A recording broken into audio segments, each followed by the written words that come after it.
cáiကျွန်တော်တို့က Adobe Premiere Pro CC cáiကျွန်တော်တို့ကဒါဆိုရင်အခုဒီအစင်ထိကိုတော့ကျွန်တော်အရင်ဗီဒီယိုသင်ခန်းစာထဲမှာပြောပြပြီးသွားပြီပြီးရင်နောက်ထပ်တစ်ခုပြောပြချင်တာ edit ကနေ preferences general နော်ဒီမှာကိုလိုချင်တဲ့အတိုင်းတာ color brightness တွေကိုချိန်လို့ရတယ်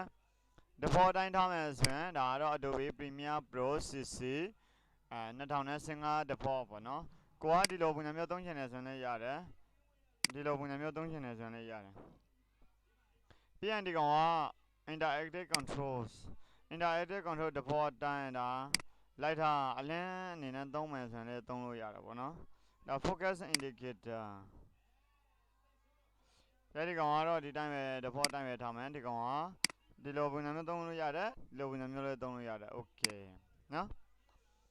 ဒါဆိုရင်ဗီဒီယိုကလေးကဒီထဲကိုရောက်လာပြီပေါ့နော်ကျွန်တော်တို့အရင်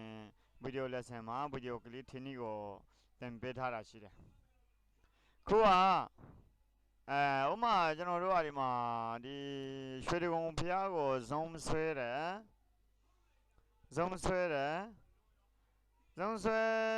နေရာမှာဒီဘက်ကိုလူတယောက်ထည့်ဝင်လာတယ်အဲ့လူတယောက်ကိုကမလို့ရင်ဘူးကျွန်တော်တို့ကဒီဗီဒီယိုကလေးထိပဲယူမယ်ဆိုတော့ကျွန်တော်တို့ဖြတ်ထုတ်ပေးရမှာပေါ့နော်ဒီဘက်ကိုမှာ razor tool လေးကိုယူပါတယ် keyboard ပေါ် C ကိုနှိပ်ပါ razor tool လေးနဲ့တစ်ချက်နှိပ်လိုက်ပါပြန်တော့ selection 2ကိုယူပါယူပြီးတော့ဒီနောက်ကဗီဒီယိုကလေးကို right click ထောက်ပြီးတော့ clear လုပ်လိုက်ပါဒီကလည်း clear လုပ်လို့ရသလိုedit ကနေပြီးတော့ clear လုပ်လို့ရတယ် keyboard ပေါ်ဆိုရင်တော့ shortcut အနေနဲ့ backspace ကိုနှိပ်ပေးရမှာဖြစ်တယ် backspace နှိပ်လိုက်လို့ရှိရင်ကိုမလို့ရှင်တဲ့အပိုင်းကကိုမလို့ရှင်တဲ့အပိုင်းကိုဖြတ်ထုတ်လိုက်တာဖြစ်ပါတယ်ကျွန်တော်တို့ကနောက်တဲ့ဗီဒီယိုကလေးတစ်ခုမှာဒီမှာဆိုရင်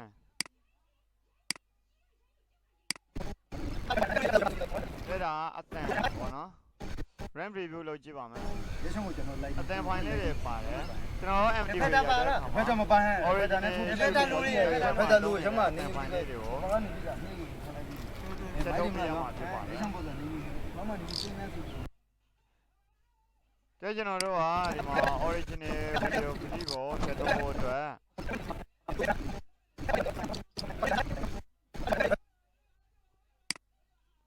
right click ထောက်ပြီးတော့ကျွန်တော်တို့ link လုပ်လို့ရသလို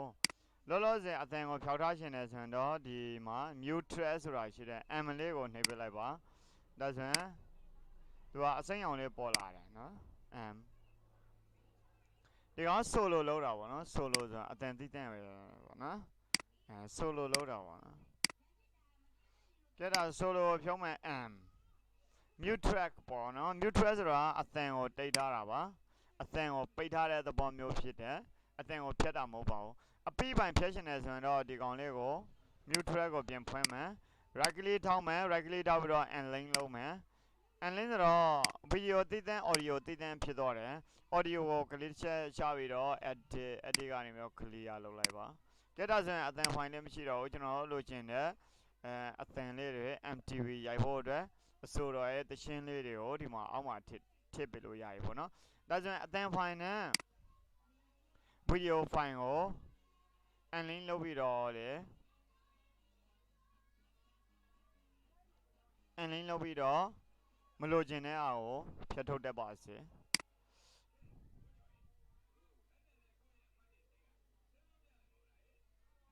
ကဲကျွန်တော်တို့ဒီနေရာမှာ report delete ဆိုတာလေးရှိသေးတယ်ဒီအချက်ကအရာကိုမယူအချက်ကဗီဒီယိုကလေးလေးနဲ့နောက်ဘက်ကဗီဒီယိုကလေးလေးကတစ်ခုတည်းဖြစ်နေတယ်အဲ့ဒါကိုကျွန်တော်တို့ကဒီကနေညှပ်ပလိုက်မယ်ညှပ်ဖို့အတွက် razor tool လေးယူတယ်ဒီနေရာမှာကလေးတစ်ချက်ရှာတယ်ပြန် selection 2ကိုယူတယ်ဒီကောင်ကိုကလေးတစ်ချက်ရှာပြီးတော့ right click ထောက်ပြီးတော့ report delete လုပ်လိုက်တယ်ကလေးရလုံးလေးရတယ်ကလေးရလုံးလိုက်လို့ရှိရင်ဒီမှာနေရာလောကျင်နေတယ်အဲ့နေရာလောကို right click ထောက်ပြီးတော့ report delete ပြန်လုပ်အောင်မှာဖြစ်ပါတယ်ဒါဆိုရင်နှစ်ခါကြာတာပေါ့နော် ကဲလိုမျိုးမဟုတ်ဘဲနဲ့ကျွန်တော်တို့က right click ထောက်ပြီးတော့ reportedly လုပ်လိုက်လို့ရှိရင်တခါတည်းမှာဒီကောင်က automatic ကိုသူက auto ဝင်လာမှာဖြစ်ပါတယ်ဒါဆိုရင်ကျွန်တော်တို့ကိုမလို့ခြင်းတဲ့အပိုင်းတွေကိုလည်းဖြတ်ထုတ်တတ်သွားပြီ audio နဲ့ video file ကိုလည်းနှစ်ပိုင်းခွဲပြီးတော့မလို့ခြင်းတဲ့အပိုင်းနဲ့လို့ခြင်းတဲ့အပိုင်းကိုခွဲခြားတတ်သွားပြီကဲဒါဆိုရင်အလင်းအမောင်လေးတွေကိုဒီ interface အလင်းအမောင်လေးတွေကိုလည်း preferences ကနေပြီးတော့ကိုလိုချင်သလို setting ရှင်လို့ရပြီအလင်းထားမလားအမှောင်ထားမလား default တိုင်းထားမလားတဝက်အတွက်ထားမလားကျွန်တော်တို့ကဒီတိုင်းပဲကြိုက်တယ်နော် default တိုင်းထားမယ်ဆိုရင်ဒီတိုင်း default တိုင်းပေါ့နော် okay ဒီကောင်လေး default တိုင်းဆိုရင်ဒီတိုင်းပဲနော် okay ပါကဲဒါဆိုရင်video edit နော် video edit လုပ်တဲ့နေရာမှာအခုနကလေးတွေအခုနကကျွန်တော်လုပ်ပြတော့တယ်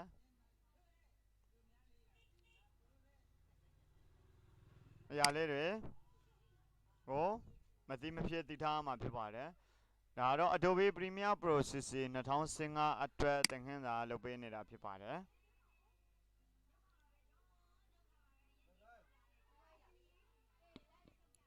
အားလုံးပဲကျေးဇူးတင်ပါတယ်